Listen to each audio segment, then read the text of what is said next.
Welcome back to the Lift Effect podcast. I'm Eddy Moratin and I get to be your host. Today, we close our series on Before Lift with a very, very special guest who's been part of not only an incredible story in our work and the way that we have gotten so far, but also is paving the future in the most important way possible, the very cornerstone of our cradle to career pipeline.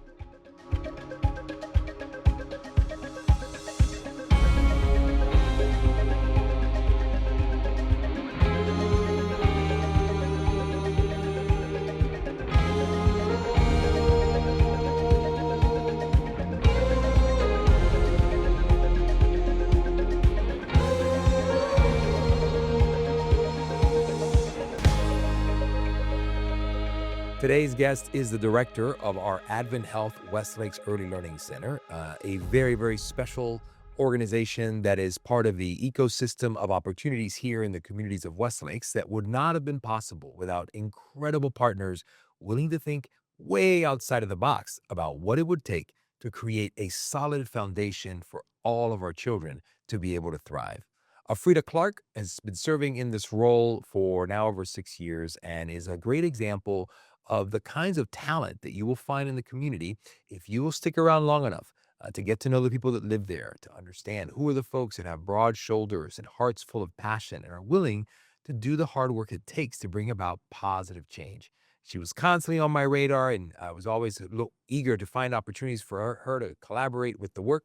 But little did I know, could I possibly have imagined what an incredible asset she would be in the role that she's currently in, leading this unbelievable center.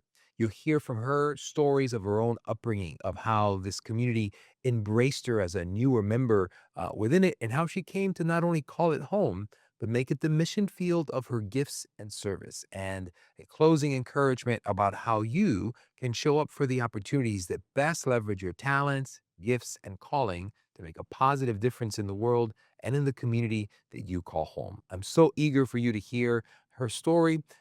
Please enjoy. Alfreda, I'm so happy you're here. You have your own journey into this community and how your path started here.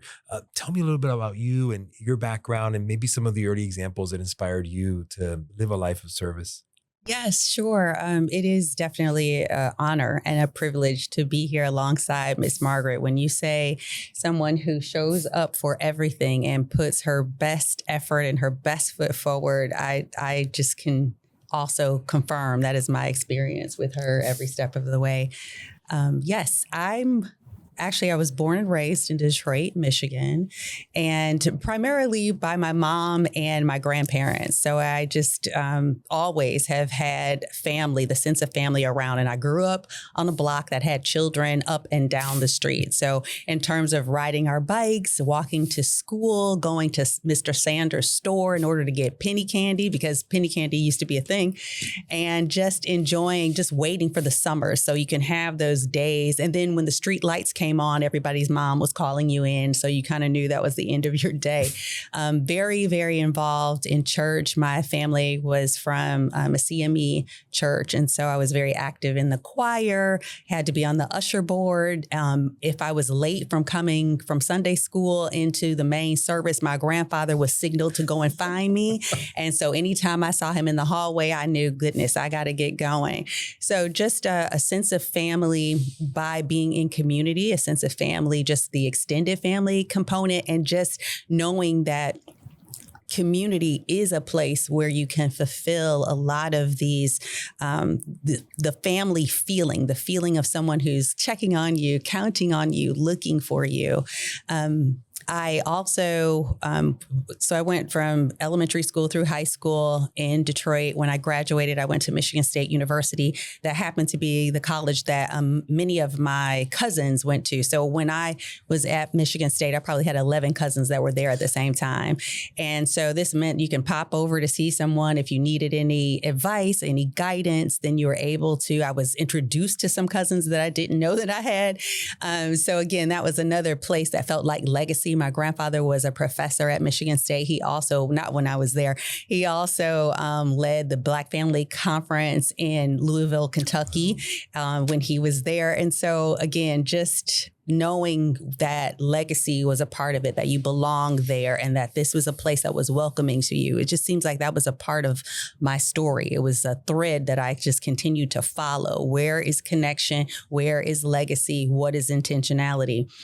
I was focusing on human ecology, looking at specifically child development. So that's what my background is in. I'm the person who, as a fifth grader, I used to stay inside with the kindergartners during recess because they needed someone to hang out with them.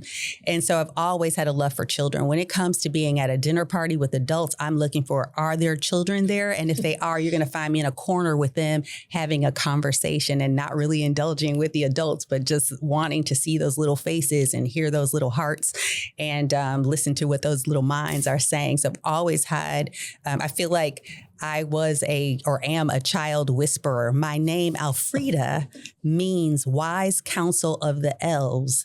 And so I think the elves must be children. Oh my goodness, that was so great.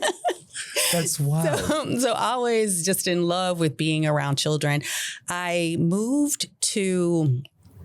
So from Michigan State, after graduating from Michigan State, I worked with the Child Care Coordinating Council, known as 4C, in Wayne County. And from there, I started doing some work with needs assessment analysis for businesses to assist with creating spaces for early learning so that families who are employed in certain organizations would have a space for their child and feel comfortable as well as confident about what their children are doing. From that, I was able to work with a small chain of childcare centers and able to then help to open a couple of those centers as well as restructure a couple. So I was the person running down the plans to the city, talking through, sitting, waiting, saying, okay, when are we looking at my plans? At the time, they were doing a lot of different projects in Detroit. So it was very, very busy and vibrant. And finally, somebody said, okay, that's Alfreda again. So we'll just go ahead and talk to her. So just being a part of all of that, looking at those structural plans, trying to help inspectors come out and fulfill what they needed to complete in a timely manner so that our contractors can be paid on time and we can close the project and open the center. So that was just a part of the work that I did daily. I then transitioned to UAW Ford's Family Service and Learning Center. It was the first one that they were going to do in the country. They were planning on launching about 10. And so my center was the first, and it was a part of Bright Horizons Family Solutions. So going through all of the DCF requirements, so the same things that you would find in any early learning environment. So ensuring that we can be licensed, making sure that enrollment was taken into account, our team was hired, any contracts that we needed to complete. So just being a part of that process and turning our team members into a unionized workforce. Now that was really interesting, where you typically would provide corrective action. It's like, oh, I have to make sure that my union rep is here. I'm like, oh, this is different. So just learning some of those things so from doing the UAW Ford Family Service and Learning Center, Child Development Center, I started looking at, I saw an example of what was called, it was conference care services. And it was basically being on site somewhere at a conference and allowing children and families to be, cared for while their families were attending a conference. And I thought, this is a great idea. So I launched what was called Travelers Child Care Services and just provided opportunities for caregivers to work directly with families. So when they came into town for a conference, I started to connect with the Visitors Bureau, found out all the conferences that were coming into Detroit for the next 10 years and started to pitch to all of those conferences. So I did the U.S. Conference of Mayors. I did the Bengali conference. I did a number of different conferences, and it was just by just knowing that, gosh, this is something, there's a need here, there's a gap, and how do we fill that gap? I ended up doing some work for the Detroit Lions for their families, making sure that when the Lions played a team, that they had childcare that was in place so that their kiddos can be cared for while their families were still participating in the game. In 2013, I moved to Orlando, and I happened to be, it's just how God works.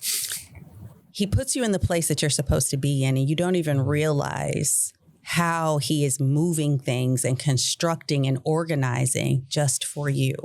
And so in terms of really seeing something full circle, when I moved into West Lakes, I moved into Lake Sunset, Luola Terrace. On one side of me was Denise Ward. The other side of me was Miss Maxine. So Denise, I would spend so much time chatting with her about her days at Jones High School, her uncle who had also been in the community prior to her, as well as her niece, her work at AdventHealth as a nurse. And Miss Maxine, I cannot even tell you, I have the funniest stories and thoughts about her. She is just such a spirited woman. And I remember one day sitting on the couch and hearing this rhythmic kind of sound that was happening. And I'm like, what is this? And so I'm working on my computer, and I said, let me just step out in the backyard. I look and I see Miss Maxine. She's on a ladder that's leaning up against a tree with some hedge clippers, I guess. And she's chopping down branches on the tree, from the tree, on this ladder.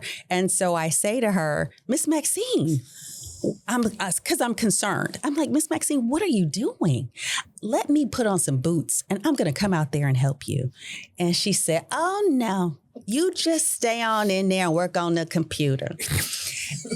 And so she had already told me that 2 days a week she went to the senior center, and 2 days a week she worked out in the backyard. And that is the way she had her exercise. She got her exercise in. So I guess she just didn't want me messing up her flow. And so I said, let me go on in and sit back down and work on your computer. This computer. So great. So it's funny because one of my favorite stories about you kind of raising your hand as we were on our second search for a director for the Early Learning Center. Correct me if I get this story wrong, but my recollection was you walking into, when we were officing in the old clinic behind Orange Center Elementary. You walked in one day and asked to talk, and I said, sure. And you said, my neighbors keep asking me why I'm not applying for this director position at the Early Learning Center. And I think I was just being polite. I was like, I don't know, you have any early learning experience? And I still can't believe what I remember you saying was something to the effect of like, well, I mean, I did help open a network of early learning centers for Ford Motor Company and the Detroit Automakers Union across Detroit. It's like, what did you just say? It was so incredible. And then you went on to interview, and you were like, I sat in every interview. You were head and shoulders above every candidate that we met in that entire process. Like every answer, the way you showed up, it just felt like such a godsend. And it was wild. For me, it's such a great testament of the value of getting to know a community, because you were right here all along. I mean, you were living right in the neighborhood and have been such a godsend for the success of that center. But it's just really amazing to me. When you think about example, you talked about your grandfather, you talked about the legacy of your family. You've been part of doing something that's pretty unique, this incredible one-of-a-kind collaboration with the hospital and Primrose Schools and all the different components that go into the center. What have been some challenges in that journey, and how have you been able to persist and overcome them? That is a great question. When I think back about my first mentor after I graduated from college and finished that first internship, she was the first job I had out of college. Wow. And her statement was, her name is Deborah Hicks. Her statement was, if there's a bear in the road, you got to wrestle the bear. And so I really take that with me everywhere I go. And that's always at mine. It's probably something my team would share, because I'm like, if there's a bear and we've got to get with it. And so yes, challenges are always a part of work, a part of life. Stress is a part of life. These are things that we just have to deal with. I have to say that coming to Westlakes, I mentioned earlier, it was a godsend. It definitely was the Lord making and clearing a path. And I mentioned the two neighbors that were on either side. Well, I was welcome into the community, welcome, embraced. And I was asked to join the newsletter at the time, the community newsletter. And so that's where I started that relationship with Tangia Hills-Michael. That's where I met Doug Head. That's where I started conversations with Phil Hissam, and then the names go on. But they really, I could feel the passion. I could feel the synergy. I could hear their voices. And it was just something there that drew me to them, or, and maybe drew them to me, but I knew that there was a connection there that was, could not be ignored. And then, from there, it ended up that I was invited to another community advisory committee. And so had met Tim Ayers at the time, who's still the executive director of Westlakes Partnership. And when we met, he said, gosh, I'd want to invite you to this meeting. So he invited me to the meeting to just kind of get to know community. And I also went to the Economic Opportunities Council, a couple of their meetings. After one of those meetings, that's when Raymer Kelly pulled me aside, and he started talking about and impressing this involvement and leadership. And I heard the community, and I was like, I'm ready. What do we need to do? But I could not see where my role would be. I didn't know what leadership role or what that would be, but I knew I wanted to be on the team. And after that, after the Community Advisory Committee, I thought, man, there was a role there with special projects, economic vitality. And I'm like, wow, I would really like that job. That seems like a good job. A couple weeks later, I think it wasn't even a month, Tim reached out and said, how would you like to come into nonprofit? I said, tell me more. And he mentioned that role was now open and I could interview for it. At the time, I couldn't make these connections, but I was like, okay, I definitely want to interview for it. I walk into the interview, and there is a neighbor from down the street.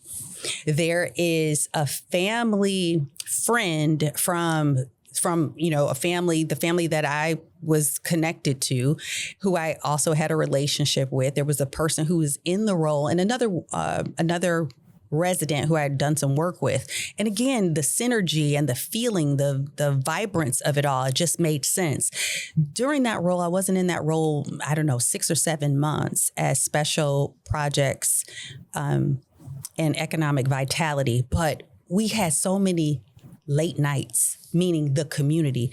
We would start a meeting and it would last 2 hours or 3 hours. And it's like, we've got to go home. And we would have pre-meetings before the meetings. And it was just electric. So it was a calling. It was a force. It was something was happening there that I had to be a part of. And I think everyone who was involved felt that way too. So when the role came open for the Early Learning Center, again, I was just thinking, oh my word, how is this possible?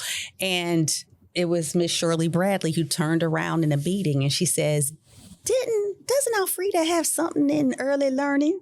And I said, oh yeah, I do. So I was so focused on what the community wanted. I didn't think about that part. But when she said that in that community meeting, I said, okay, well, let me go ahead and put in my information. I put in my information and I said, oh gosh, I forgot to put this letter attached to it. So I removed my application. And then when I went back to put it in again, it was closed. And I was like, oh my word, I have really had a misstep. And from there, that's when Tim had a contact within the hospital and said, okay, well, we see that you had it and it was time stamped. We'll go ahead and reapply. So again, it was the Lord moving and working. When I think about challenges, it usually has to do with everyone wanting something good and positive and thinking that they're doing the right thing. They just have a different view of how the right thing should be accomplished. So for me, when it comes to assessing a challenge, it's affirming the dignity in every person who's involved. So that's from the toddler who might be having a tantrum in one of our classrooms to the parent who might have something that they want to share and feel uneasy about, to donors, to stakeholders, to the public at large. What is it that you're trying to accomplish? So I want to come with my listening ears. Once I hear, then I can share, gosh, you know what? We're very, very close to our goals and our ideas. We have similar goals and ideas. We're just approaching it a little bit differently. How can we get on the same page or get close? And if we can't, then we can say, we have to table this for now. I still respect you. I still have high regard for you. And we will be back when we can find something that works for us both. So well said. As you talk about it, you're doing such a fantastic job, both of you, as you highlight some of the people that have been inspiration, the role models, some of the challenges, and maybe meaningful moments that triggered your involvement in service. I would be remiss to not take advantage of the fact of having both of you here to not ask you to brag a little bit about the Early Learning Center. It's such a phenomenal blessing in this community. For years, we dreamt about having something like that, some high quality early child care education center that all of our children and families could afford to be at, that would prepare them for the future. And thank goodness for the leadership of AdventHealth to say, we want the same thing. And without knowing what the answer would be, just kind of embarked on a journey with us to kind of explore partners, explore possibilities. And then the Bainham Family Foundation comes into the mix. And that was a couple of years of ups and downs, of going down paths. Some of them led somewhere, some of them led nowhere. But today, of all the amazing spaces in West Lakes, it's usually at the Early Learning Center, if I'm standing in there, that I kind of want to pinch myself. It's just I feel like we prayed for so long for something like that to be real, and saw places around the country that were an inspiration. And this kind of beats them all. It's so incredible. And so I want to ask you both, you, Alfreda, as a director of the center, just to describe what is it and what is so special about it. And then Ms. Margaret, you've been part of so many conversations before the center even opened, before it was even reality, helping inform things about how it's designed, about how children are treated, how parents are cared for, the very spirit of that place, and have remained involved. You've not waned in your commitment to it. And so I want you to talk a little bit about what you love most about it as well. But tell us what it is first, Alfreda. Describe for folks, if there's anyone out there who hasn't heard about it, what is the AdventHealth West Lakes Early Learning Center? Yes, the AdventHealth for Children West Lakes Early Learning Center is this intersection of high quality early learning, this health equity meets education equity. Our premise of the program model is high quality early learning, and the biggest differentiator is comprehensive services. This allows for children who are 6 weeks through 5 years old to have annual developmental screenings, and those children who might have additional needs can have on-site therapy. Comprehensive services goes a lot farther than that. So it's looking at the child and every person who's attached or a part of that child, ensuring that they have the health, the mental health services, and the support resources that they need in order to succeed. we utilize two guideposts when we think about our program model, and it's the first 2,000 days matter the most. That's 2,000 days is the time period of 0 to 5 years old. We just celebrated our 5th birthday last year. We are now a NACCE accredited institution, which means— What is NACCE? The NACCE accreditation is the National Association for the Education of Young Children. It is the model standard in the country for early learning in terms of engagement, in terms of curriculum, in terms of every facet that completes and creates a wholeness model of an early learning center. And the goal being helping children be prepared for their academic journey, but for their life journey.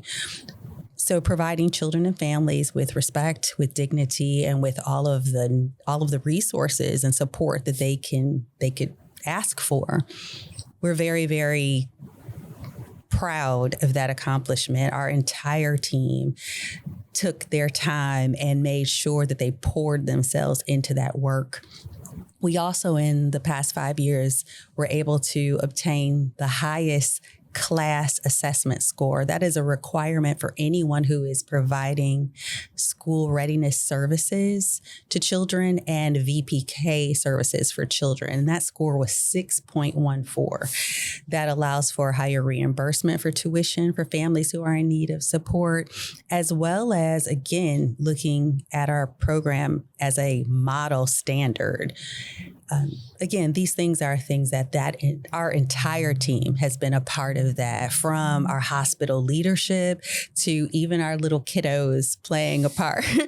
So we're really, really fortunate to have those accomplishments under our belt. But to be honest, it takes, when I'm talking about the Early Learning Center, that's when I realized what we have, the gem that we have. It's really individualized care. How can we help this family? We provide all of the diapers, the wipes, the formula, specialty milk. We're open 5 days a week for 12 hours a day.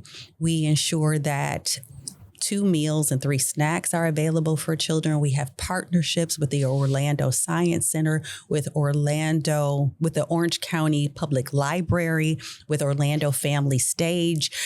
We have created partnerships that they're available to us to make sure that our children feel whole. Enrichment opportunities, yoga, anything that the families are in need of. We thankfully, with our donors, with the Bainham Family Foundation, Lift Orlando, Primrose Schools, have made something special possible.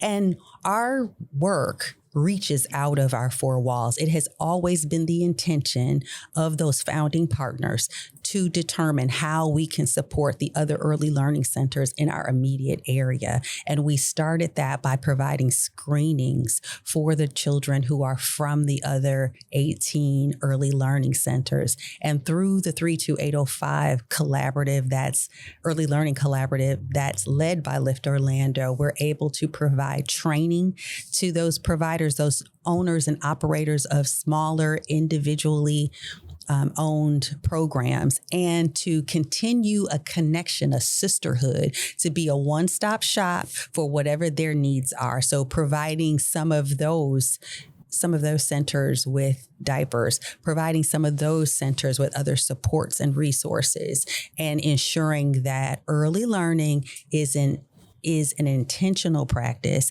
that we ensure that our entire community gets to play a role and a part in.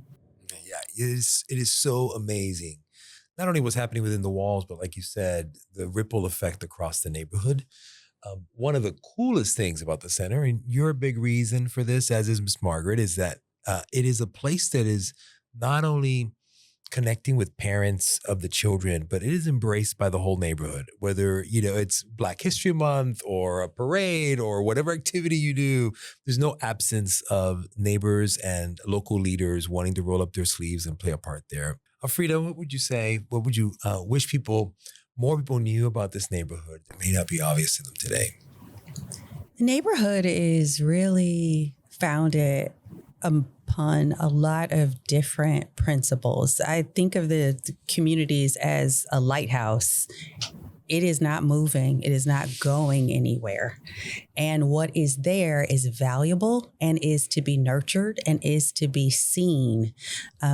There's so much rich legacy and history, and there are so many thought leaders that are a part of this community, and their words and their contribution have to be echoed, need to be. When I was working with Westlake's Partnership, I had the opportunity to interview so many individual residents. And when I think about the stories I was hearing from Billy Pete with his father owning the taxi cab stand, when I heard about Tim Adams and his family, when Ralph Armstead was sharing about his grandfather being the first Black inspector for the city.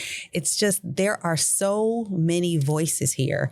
The history is something that we should look to and learn from and understand that the journey still continues. Yes, perhaps the communities of Westlakes came on the map or on the radar after it was named and there was attention that was given to the area, but it still existed prior to and continues on.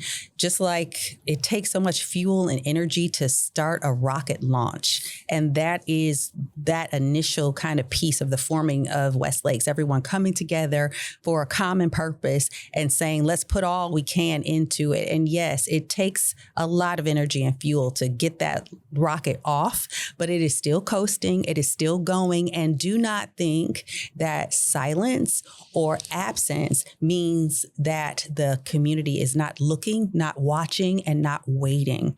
So to really take into account that there are some powerful voices that are here and that exist here. The legacy is still rich, and what is to come is yet to be seen, but it'll be something that will be impactful to others.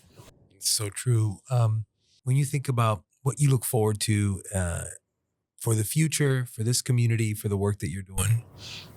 I look toward connectivity. I look toward children knowing that they're valued and families understanding that they are embraced by the community as well, that they've found a special place, something that's unique and something that's unlike anything anywhere else.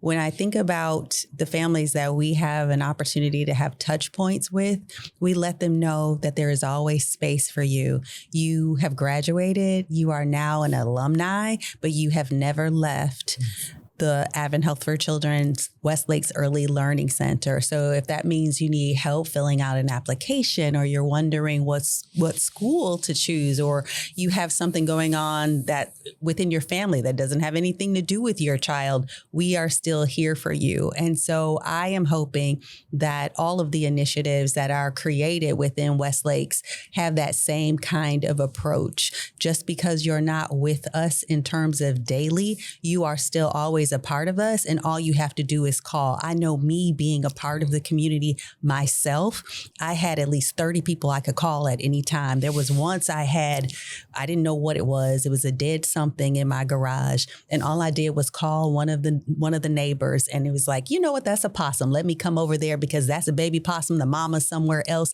I'll put a trap in your backyard. And so that's what I mean, that you feel connected. When we had to close down a couple of weeks a few years ago for the Early Learning Center, there was a neighbor who said, I'll come every day and I'll water the plants in the garden. When I had to meet someone on a Saturday before the center opened, and I just let the HOA presidents know, hey, if you see some activity by the center, I'm just out there. I get a text not that long after saying, oh, they look harmless, because somebody drove around and was just checking on me. So connectivity, knowing that you matter, knowing that you're heard, and knowing that somebody is looking out for you, and that this is a community that is unlike anything that I have ever known or experienced. I don't know how far this will reach, who will hear this, maybe beyond the neighborhood, maybe someone listening in another community thinking about how this might inform the way they show up in their own neighborhood, how they're a good neighbor to others. What final word of encouragement would you give to others hearing this challenge to use their talents and time to lift others up? I think that the Lord is always at work and is always working something out for you. You just have to slow down and listen to what is being said. You have to listen for the whispers as well as the thunderous roars that are pulling you, that are guiding you, and that are directing you. You will be led to the place in which you can serve. You've got to be ready. Even if you have to say, goodness, why me, Lord? Why am I the one? I'm at the burning bush and I don't think you want me. You sure it's not somebody else? No, it's you. It's for you. What's happening in your life is made for you. It's especially designed for you to show up and for you to allow your talents to be used in some capacity. Find out what that is. Find out what pulls at your heartstrings and let yourself be led to it. So well said. Thank you for listening to Alfreda's story, and I hope that you take that encouragement to heart. That you don't have to wonder if when you show up with your talents and gifts to serve for the benefit of others, there will be a place for you to shine, because there is a place waiting where you and your talents and your story are the solution to the problem, the answer to the question, the response to someone's prayer, but never alone. It's always going to be an invitation to do with more than it is to do for. But that takes humility. I hope that the humility and example of the stories that you've heard across this series serve as a way to inspire that in you.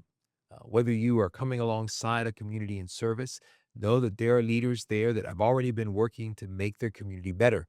There's an opportunity to come alongside them, stand on their shoulders, invest in the good work and leadership examples that they have laid in order to create a brighter future for children. If you're trying to make your own community better and trying to attract investment, to organize the voice of your neighbors, to create an environment where children can thrive and do better, just remember that if you have that desire, there are others who feel the same way. Find ways to lock arms, to amplify your voices, to attract partnerships, because none of us can do this alone. I hope that this series has been a gift for you as it's been a gift for me. Honestly, it's been an absolute humbling privilege to be able to capture and share some of the stories of these amazing people, without which I don't know that Lift Orlando would be here. So thank you so much. We continue to pursue our mission of strengthening neighborhoods so people can thrive, and have this podcast series as one resource that we hope helps tell the stories of this great work, honor the people that have been part of it, and provide a resource into the ecosystem of people pursuing ways to make other neighborhoods places like we desire in our vision, neighborhoods where children grow up with hope and return with joy.